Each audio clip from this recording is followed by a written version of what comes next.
धन्यवाद उद्घोषकज्यू। दक्षिणकाली नगरपालिका, rotary club र रुक्मिनी प्रतिष्ठानको संयुक्त आयोजनामा सञ्चालित यस करियर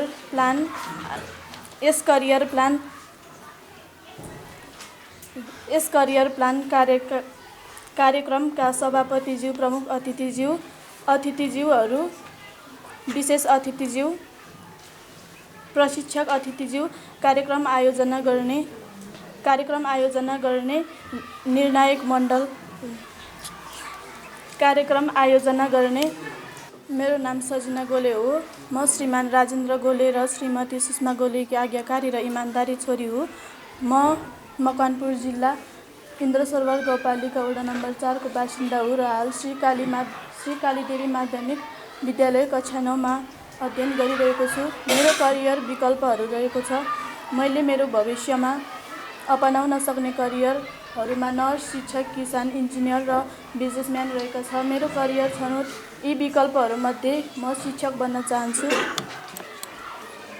म किन शिक्षक बन्न चाहन्छु? मलाई बालबालिकासँग काम गर्न र ज्ञान बाँड्न धेरै रुचि रहेको छ। म धैर्यवान, जिम्मेवारी र सहयोगी स्वभावको छु, जुन गुण एक असल शिक्षकका लागि अति आवश्यक हुन्छ। शिक्षा मार्फत विद्यार्थीको भविष्य उज्यालो बनाउन सकिन्छ भन्ने सोचले मलाई शिक्षक बन्न प्रेरित गरेको हो। शिक्षक बन्ने मेरो चरणहरू रहेका छन्।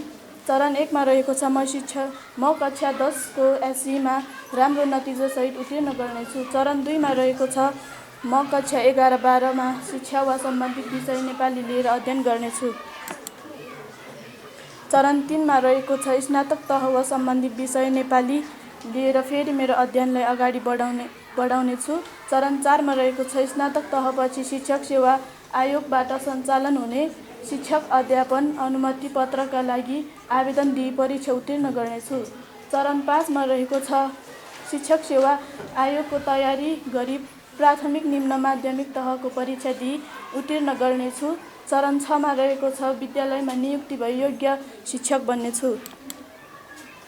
मेरो कार्यक्षेत्रहरू रहेको छ म शिक्षक बनेपछि सामुदायिक विद्यालय, निजी विद्यालय, कलेज, कोचिङ संस्थामा काम गर्ने अवसर मिल्नेछ।